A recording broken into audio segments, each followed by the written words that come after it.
Yo, what's up guys, it's ApTreX here. In today's video, we'll be testing out the latest version of RPCS3 Emulator on my low-end Android device with a MediaTek processor and a Mali GPU. So the device which I'll be using in today's video is the Redmi K50i, which we used previously while testing out version 2 of RPCS3, but finally as the RPCS3 Android version 6 is here with ability to customize settings and lot more, we'll be testing out PS3 games like GTA 5 in today's video. So right here you'll be able to see this device only has 5.5 GB of RAM, out of which only 1.7 GB is actually available, and it comes with Dimensity 8100 processor. As I mentioned before, we'll be using the latest RPCS3 Android's version 6 alpha build, and you'll be able to see the minimum requirement states you need at least Android version 12 or above. Luckily, this low-end Android device which I am using has Android version 13, and from our last video I have already imported and set up Grand Theft Auto 5, but that was a very old version. Now we can finally customize settings to improve even more performance. The RPCS3 emulator has been optimized with better compatibility, performance, low-end device support, and works well on Mali GPU Android devices than Snapdragon. So let's start setting up this emulator right away. We'll just go ahead and open advanced settings, go to core, and here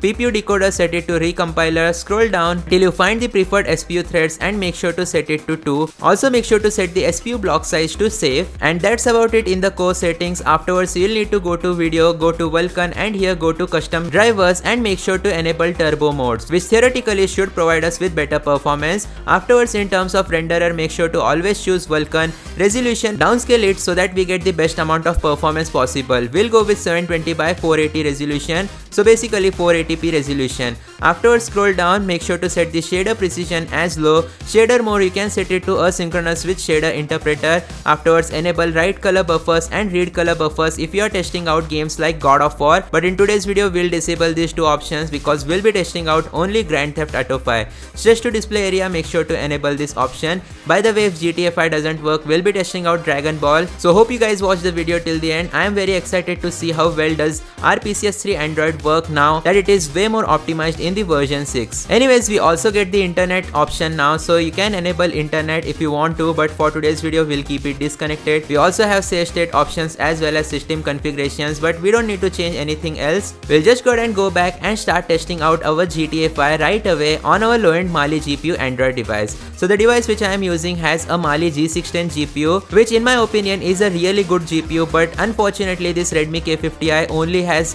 1.7 GB of available RAM, which is very poor. Like even 4 GB RAM Android devices used to have like 2.2 GB of free memory, whereas this 6 GB RAM Android device doesn't even have that. So can it run PS3 games on our Android device? That's an amazing question which will be answered in today's video. We tried out the alpha version 6 on my Realme GT7 Pro with Snapdragon 8 Elite processor, and unfortunately the alpha version 6 was unable to boot any games. The games were just crashing. So I am very curious to see if it works on Mali GPU Android device or not, because I have heard that these PS3 emulators are actually way more optimized on Mali GPU Android devices. So let's wait until the loading is complete and I'll be back. And here we go. Here's the moment of truth. And unfortunately, as you just saw, the game crashed. Now this is an common occurrence which occurs only in the RPCS3 Android alpha version 6. So what I'll do is upgrade to even newer version of RPCS3 Android to see if that fixes the issue or not. But before doing that, let me restart the game and let's try out GTA 5 once again. And here we go once again. SPU cache has been completed loading. So will the game start? Nope, it crashes once again. So let me change the version of RPCS3 emulator and you will be able to see even the entire Android device had crashed. And here we go guys, now that I have downscaled the version of RPCS3 emulator to RPCS3 version 5.1, you will be able to see that our GTA 5 has successfully started on our Mali GPU Android device. So it is an issue with the RPCS3 Android alpha version 6. So if you are facing crashing issues, make sure to downscale to 5.1 or 5.2 beta. You can even try out the newer versions which is in the actions tab, but I decided not to do that because it means you will need to remove the previous version of RPCS3 and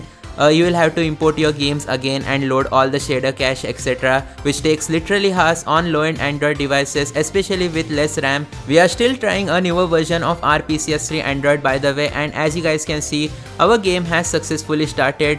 London Dorf, North Yankton, 9 years ago. At the top left corner you will be able to see the FPS bar. We are getting about 6 to 7 FPS, and just take a look at this. All the graphics are being loaded properly now that we have applied the best settings. Let me just go ahead and scroll up and also increase the brightness so you guys can see it a bit better. and as you will be able to see, it says compiling shaders, which means we gotta be patient. This is literally a 6GB RAM Android device which is about to emulate Grand Theft Auto 5, which is completely unbelievable to be honest. So 2 FPS at a time. But still the game is not crashing guys. In this brand new version of RPCS3 Android, the game is not crashing, which is very surprising.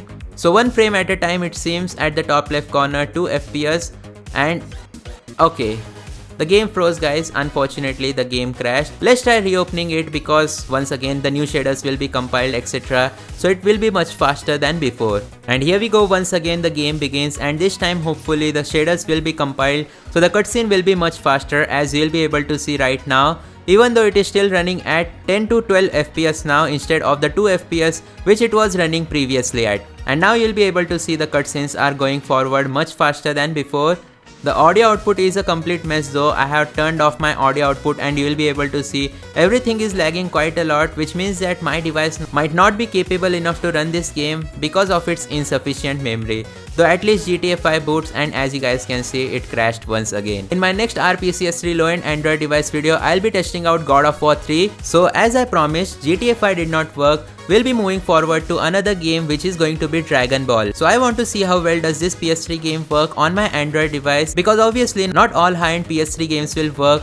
Low-end PS3 games are also worthy enough to be tested. So there we go, Dragon Ball Raging Blast now loading, and this game opened up very fast. So I think low-end games are very well optimized for low-end Android devices. Inside the RPCS3 Android, at least on Mali Gpu Android devices, here we go, you will be able to see our game has successfully started. So let's quickly tap the start button and try out this game right away. So here you will be able to see all the 3D stuff is being rendered properly, and that too at actually an amazing 30 FPS, as you will be able to see at the top left corner.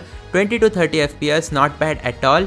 Not expected from the low-end Android device which I am using. So here let's start a versus match. Now we'll select characters, but you will be able to see they are slowly being compiled due to shader compilation.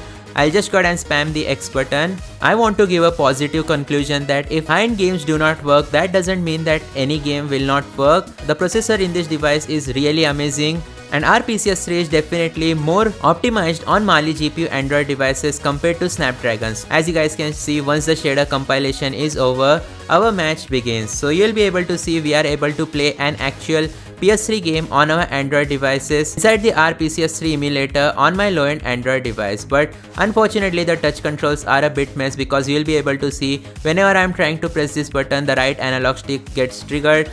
So that is definitely a bit annoying, and I am unable to press the buttons properly, as you'll be able to see. Nonetheless, we got a hit in there, and that is pretty amazing, I guess. So yeah, do let me know in the comment section down below what do you guys think about emulating RPCS3 on your low-end Android device. I'll see you guys next time though. Thanks for watching. Goodbye.